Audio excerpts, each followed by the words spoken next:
this is so cool. How many brain scientists have the opportunity to study their own brain from the inside out? And then it crosses my mind, but I'm a very busy woman. I don't have time for a stroke. It's like, okay, I can't stop the stroke from happening, so I'll do this for a week or two, and then I'll get back to my routine. Okay, so I got to call help. I got to call work. I couldn't remember the number at work. So I remembered in my office I had a business card with my number on it. So I go into my business room, and I pull out a 3-inch stack of business cards. And I'm looking at the card on top. And even though I could see clearly in my mind's eye what my business card looked like, I couldn't tell if this was my card or not, because all I could see were pixels. And the pixels of the words blended with the pixels of the background and the pixels of the symbols, and I just couldn't tell. And then I would wait for what I call a wave of clarity. And in that moment, I would be able to reattach to normal reality. And I could tell, that's not the card, that's not the card, that's not the card. It took me 45 minutes to get 1 inch down inside of that stack of cards. In the meantime, for 45 minutes, the hemorrhage is getting bigger in my left hemisphere. I do not understand numbers. I do not understand a telephone, but it's the only plan I have. So I take the phone pad and I put it right here. I take the business card, I put it right here, and I'm matching the shape of the squiggles on the card to the shape of the squiggles on the phone pad. But then I would drift back out into la la land and not remember if when I come back if I'd already dialed those numbers. So I had to wield my paralyzed arm like a stump and cover the numbers as I went along and push them so that as I would come back to normal reality, I'd be able to tell, yes, I've already dialed that number. Eventually, the whole number gets dialed, and I'm listening to the phone, and my colleague picks up the phone, and he says to me, and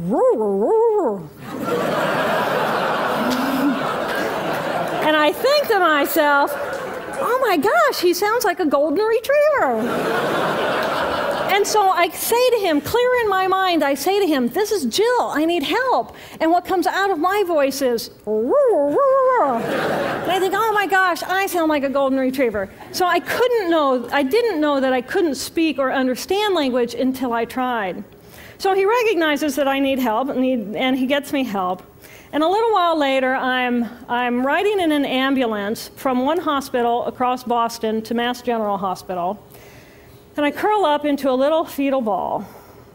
And just like a balloon, with the last bit of air just right out of the balloon, I just felt my energy lift, and I felt my spirit surrender. And in that moment, I knew that I was no longer the choreographer of my life, and either the doctors rescue my body and give me a second chance at life, or this was perhaps my moment of transition. When I woke later that afternoon, I was shocked to discover that I was still alive. When I felt my spirit surrender, I said goodbye to my life, and my mind was now suspended between two very opposite planes of reality. Stimulation coming in through my sensory systems felt like pure pain. Light burned my brain like wildfire, and sounds were so loud and chaotic that I could not pick a voice out from the background noise, and I just wanted to escape. Because I could not identify the position of my body in space, I felt enormous and expansive, like a genie just liberated from her bottle. And my spirit soared free like a great whale gliding through a sea of silent euphoria. Nirvana. I found nirvana. And I remember thinking there's no way I would ever be able to squeeze the enormousness of myself back inside this tiny little body. But then I realized, but I'm still alive. I'm still alive, and I have found nirvana. And if I have found nirvana and I'm still alive, then everyone who is alive can find nirvana. And I pictured a world filled with beautiful, peaceful, compassionate, loving people who knew that they could come to this space at any time and that they could purposely choose to step to the right of their left hemispheres and find this peace. And then I realized what a tremendous gift this experience could be. What a stroke of insight this could be to how we live our lives. And it motivated me to recover. 2.5 weeks after the hemorrhage, the surgeons went in and they removed a blood clot the size of a golf ball that was pushing on my language centers. Here I am with my mama, who's a true angel in my life. It took me 8 years to completely recover. So, who are we? We are the life force power of the universe with manual dexterity and 2 cognitive minds. And we have the power to choose moment by moment who and how we want to be in the world.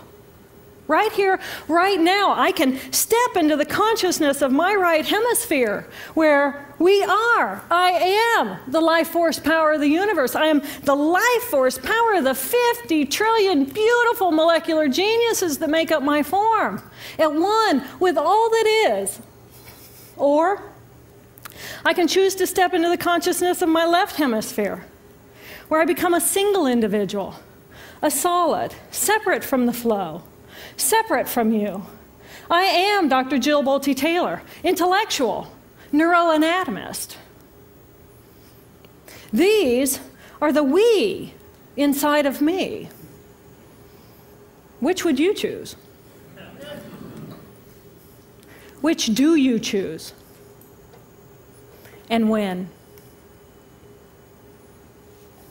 I believe that the more time we spend choosing to run the deep inner peace circuitry of our right hemispheres, the more peace we will project into the world, and the more peaceful our planet will be.